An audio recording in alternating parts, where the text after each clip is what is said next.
a story I'm going to tell you now. And this story, I need to find the rest of them. Miss L. Johnson's class, Miss Johnson's class, and Miss Schneer. Have we got anybody from Miss Schneer and Miss Johnson's class? And let's go and get, how about L. Johnson? There's G. Johnson. Anybody else from both Johnson's class? Okay. All right, good. And hi, how you doing? Glad you came. Ah, very good, very good. I'll tell you what, let's go on and get some, anybody from Miss Collar's class? Right, good. Oh, good. I'm excited. So I don't know who's coming to look at here. Very good. All right, now let's see. I'm going to scoot you one step over here.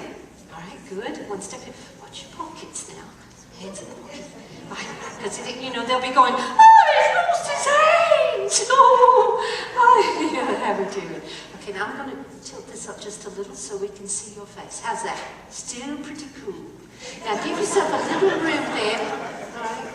All right, because you know we need room. All right, now. Oh, we got another? Good. Come on right here. Oh, you all look so pretty tonight. You really do. All right. Let your arms relax a little. Okay.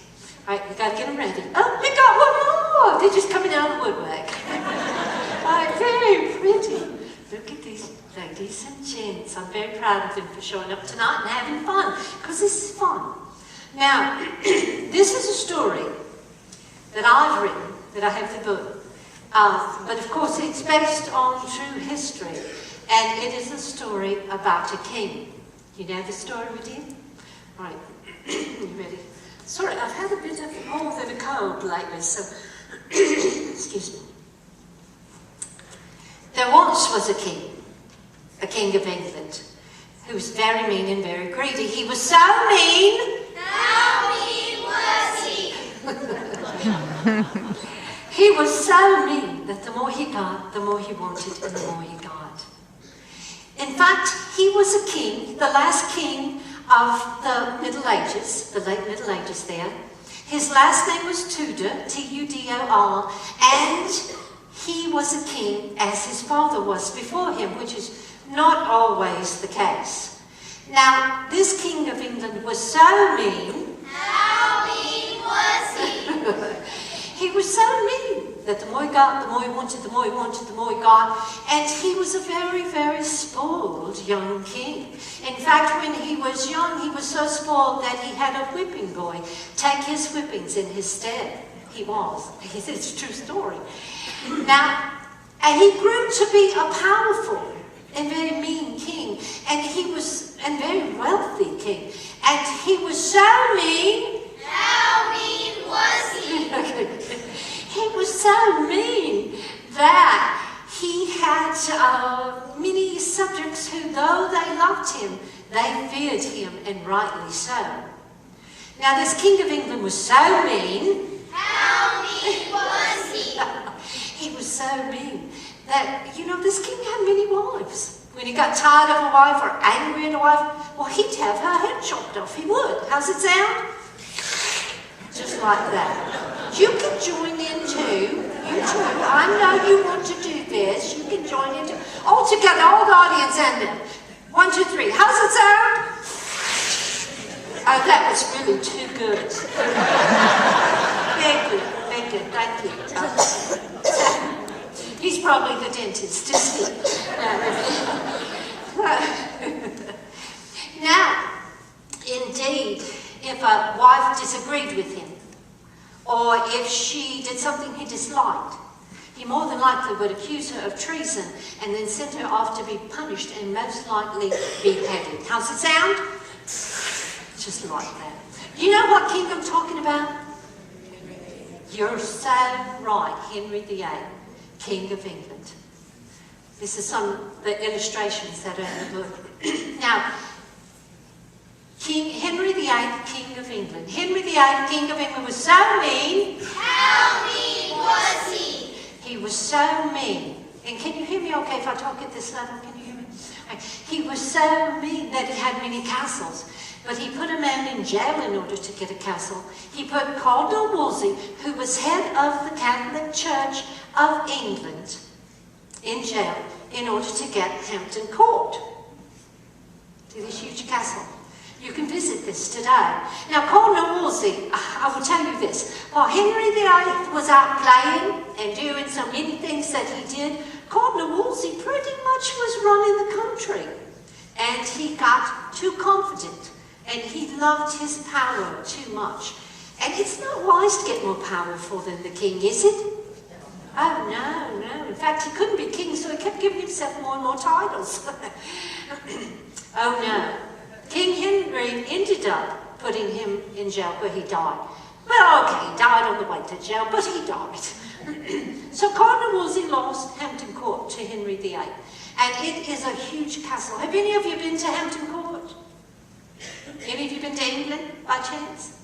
Well, I'll tell you, you must find your way there, because it is a huge castle. It's room after room after room. You could walk all day and not see it all. It's surrounded by beautiful rose gardens and sits right on the banks of the River Thames, which is very important. Now, when Henry VIII lived there, he met and married a beautiful young lady. Catherine Howard was her name. And she became his 5th wife and Queen of England. See, it goes with the job if you marry a king. Get it? So, now, you see, she was very young. It was an arranged marriage. Once Henry had his eye set on a wife, she would marry him whether she liked that or no, for he was king. He was all-powerful. So they married, and they were happy for a time, but do you think it lasted long? Did it last long? You think? Nope. Really? He's so young and yet so wise. Oh, so young and so wise.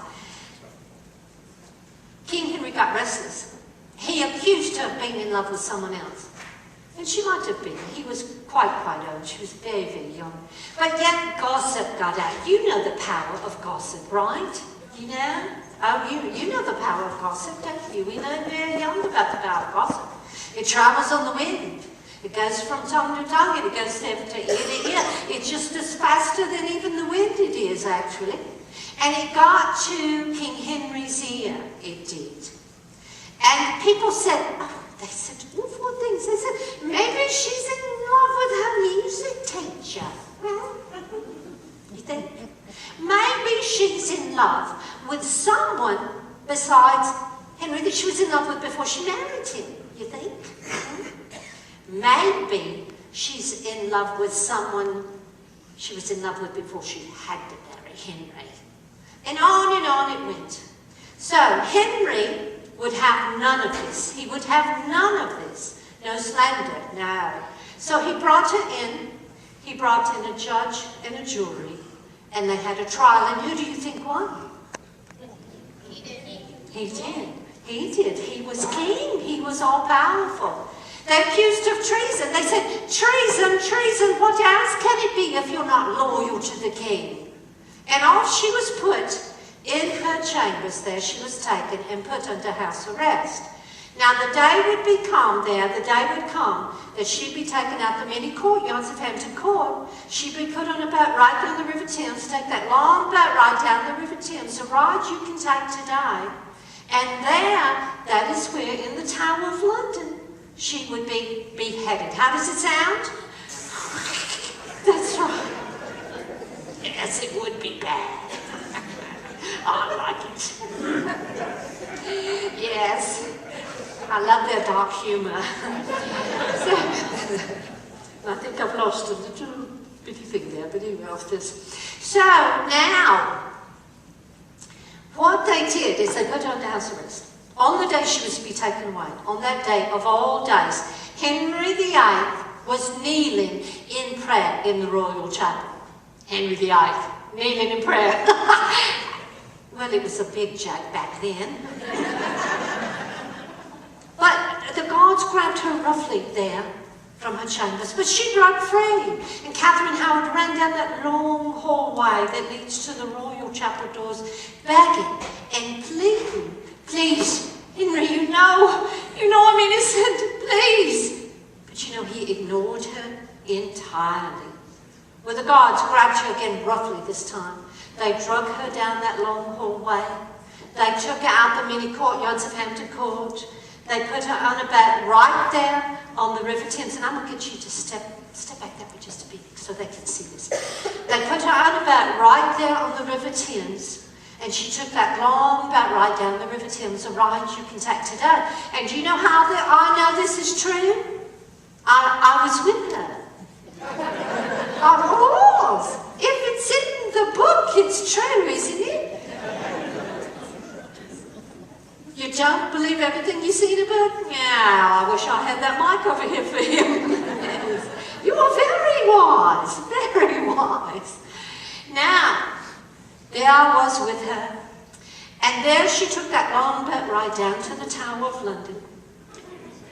Yes, it's pretty scary. And you see, there she is now. You see this right here? This is known as the Traders' Gate. That's where they were taking her, and it's far away, but as it gets closer, it'd be big enough that the skiff would go through it. It's still, you can see it today still at the Tower of London. And as she was going, you see, it's also known as the Weeping Gate. For indeed, she was weeping. How does it sound?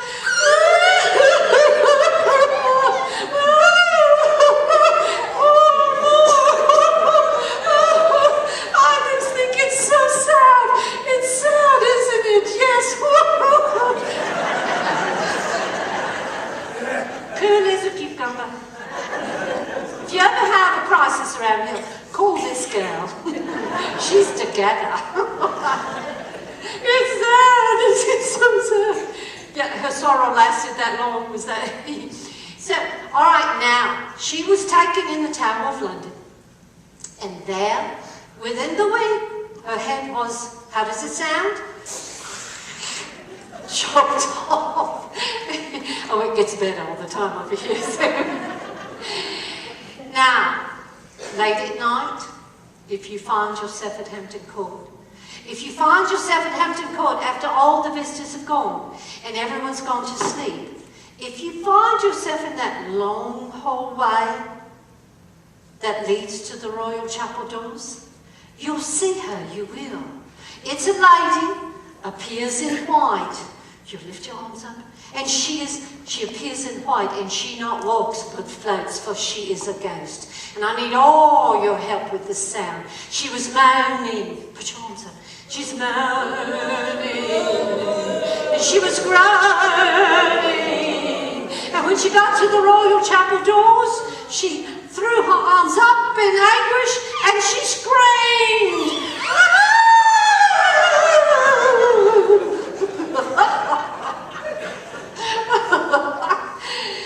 She didn't laugh like I'm doing, she screamed. It's pretty scary. So, and that's the story, the true story you've helped me tell, called The Ghost of Hampton Court. Give them a hand for making these sounds.